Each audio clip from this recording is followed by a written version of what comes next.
નમસ્કાર મિત્રો, સ્વાગત છે તમે બધાને એકદમ નવા વિડીયોમાં। એક મોટા સમાચાર આવી રહ્યા છે। ન્યૂઝના આધારે કહું, ઓફિશિયલી હજી પરિપત્ર ન થયો કે ધોરણ 10 બોર્ડના 8 લાખ વિદ્યાર્થીઓ માટે ખુશ ખબર, પરિણામની તારીખ જાય તો કઈ તારીખ છે જોવી જોઈએ આપણે। તો કે ક્લાસ 10 બોર્ડ એક્ઝામ રિઝલ્ટ ધોરણ 12 વિજ્ઞાન સામાન્ય પ્રવાહ અને ગુજકેટનું પરિણામ આજે જાહેર થયા બાદ હવે ધોરણ 10 બોર્ડની પરીક્ષાના પરિણામને લઈને મોટા સમાચાર સામે આવ્યા છે। વાત જાણે એમ છે કે ધોરણ 10 બોર્ડની પરીક્ષાનું પરિણામ 11 મેએ જાહેર થશે। 9થી પ્રમ દિવસે એવું કહે છે। 10 બોર્ડનું પરિણામ GSEB વેબસાઇટ ઉપર જોઈ શકાશે।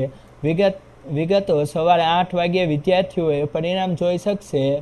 વિદ્યાર્થીઓએ GSEBની વેબસાઇટ પર પરિણામ જોઈ શકશે। આ સાથે વોટ્સએપ નંબર 6357300971 પર પરિણામ મળશે। મહત્વનું એ છે કે આ વર્ષે 8 લાખ જેટલા વિદ્યાર્થીઓએ પરીક્ષા આપી હતી। તો હવે ટૂંકમાં એ કહી દેવું કે પરિણામ તારીખ 11 મે છે। 11 મે તમે રિઝલ્ટ જોઈ શકશો। તો મિત્રો, વિડીયો પસંદ આવ્યો લાઈક કરો, ચેનલમાં નવો સબસ્ક્રાઈબ કરો। ફરી મળશું નવા વિડીયો, ત્યારે મને આપો જાઓ। વંદે માતરમ, જય ભારત।